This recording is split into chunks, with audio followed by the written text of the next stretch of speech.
கிறிஸ்துவில் அன்பானவர்களே, இயேசு ரட்சகரின் நாமத்தில் உங்களை அன்போடு வாழ்த்துகிறேன். ஆண்டவர் உங்களை ஆசீர்வதிக்கும்படி ஒரு வசனத்தை வாசிக்கிறேன்.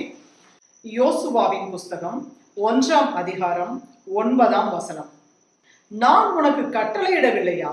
பலம் கொண்டு திடமனதாயிரு, திகையாதே, கலங்காதே, நீ போகும் இடமெல்லாம் உன் தேவனாகிய கர்த்தர் உன்னோடே இருக்கிறார் என்றார். ஆண்டவர் ஏற்கனவே சொல்லியிருக்கிறார், பயப்படாத, நான் உனக்கு சொன்னதை செய்யும் அளவும் நான் உன்னை விட்டு விலகுவதும் இல்லை, உன்னை கைவிடுவதும் இல்லை அப்படின்னு சொல்லி யாக்கோபுக்கு பேசின கர்த்தர் நிச்சயமாக நமக்கும் ஆண்டவர் பேசியிருக்கிறார். இன்றைக்கும் ஆண்டவர் உங்களை பார்த்து சொல்லுகிறார், பலம் கொண்டு திடமனதாயிரு, நீ பயப்படாத, திகையாத, கலங்காத, நீ எதை குறிச்சு கலங்குற, கவலைப்படாதீங்க அப்படின்னு சொல்லி ஆண்டவருடைய வார்த்தை சொல்லுகிறது. மனுஷன் சொன்னான்னா அது மனுஷன் சொல்லும் போது அது சரியான தேற்றுதல் இருக்காது.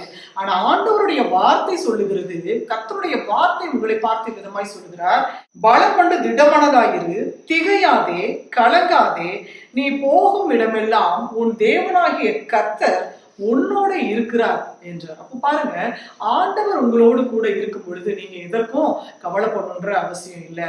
பயப்படாத, கலங்காத அப்படின்னு சொல்லி ஆண்டவர் சொல்லுகிறார்.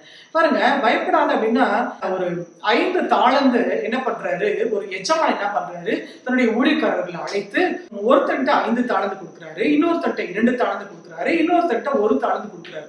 அப்போ அதை கொடுக்கும் பொழுது 5 தாளந்து வாங்கினவன் என்ன பண்றான், ஒரு வியாபாரம் செஞ்சு 5 தாளந்த 10 தாளந்து ஆக்கிட்டான். இன்னொரு 2 தாளந்து வாங்கி என்ன பண்றான், 2 தாளந்த வாங்கி 4 தாளந்து ஆக்கிட்டான். அப்போ 5 தாளந்து வாங்கினவன் இன்னொரு 5 தாளந்த வியாபாரம் செய்து சம்பாதிச்சிட்டான். 2 தாளந்து வாங்கினவன் அவனும் இன்னொரு 2 தாளந்து சம்பாதிச்சான். ஆனா 1 தாளந்து வாங்கினவன் அவன் என்ன பண்ணிட்டான் அப்படின்னா, ஆண்டவரே நீங்க என்ன பண்ணுவீங்க, விதைக்காத இடத்தில் அறுக்கிறவரும் தெளிக்காத இடத்தில் சேர்க்கிறவருமான கடினமுள்ள மனுஷன் என்று நான் அறிந்து நீங்க கொடுத்ததை நீங்க கேட்பீங்கன்னு சொல்லி நான் பயந்து போய் என்ன பண்ணிட்டேன் அப்படின்னா, நான் நிலத்துல புதைச்சு வச்சுட்டேன் அப்படின்பா. அவன் அந்த 1 தாளந்து அவன் என்ன பண்ணிருக்கணும், 2ஆ மாத்தி இருக்கணும். அது மாத்தாததுக்கு காரணம் என்ன அப்படின்னா பயம். அவன் பயந்து போனதுனால நான் பயந்து போய் அதை நிலத்தில் புதைத்து வைத்தேன் அப்படின்னு சொல்லி சொல்றான். அப்போ அந்த இடத்துல அவனுக்கு என்ன ஆகுது, பயம் வருது. பயம் வருது பிசாசுக்குரிய ஆயுதம். அப்போ பயந்ததுனாலதான் அவன் என்ன பண்ணிட்டான், கொடுத்த ஒன்னையும் அவன் ஒண்ணுமே பண்ணாம நிலத்துல போட்டு புதைச்சிட்டான்.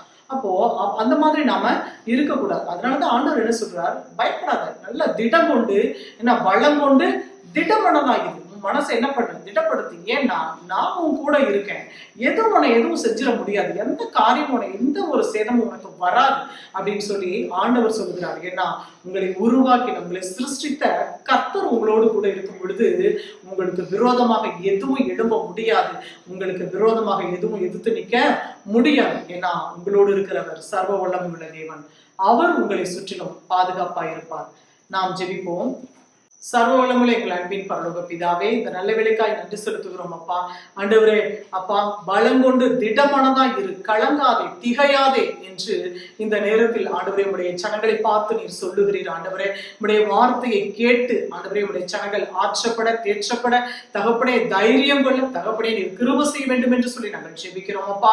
பலம் கொண்டு திடமனதா இரு, நான் உன்னோடு கூட இருக்கிறேன் என்று சொன்ன தகப்பன், உம்முடைய ஒவ்வொரு ஜனத்தாரோடும் கூட இருந்து ஒவ்வொரு பிள்ளைகளோடும் கூட கர்த்தருடைய ஆவியானவரை நீர் இருந்து நீர் பாதுகாத்து ஆசீர்வதித்து வழிநடத்த வேண்டும் என்று சொல்லி இயேசு ரட்சகரின் நாமத்தில் ஜெபிக்கிறோம் பிதாவே, ஆமென், ஆமென்.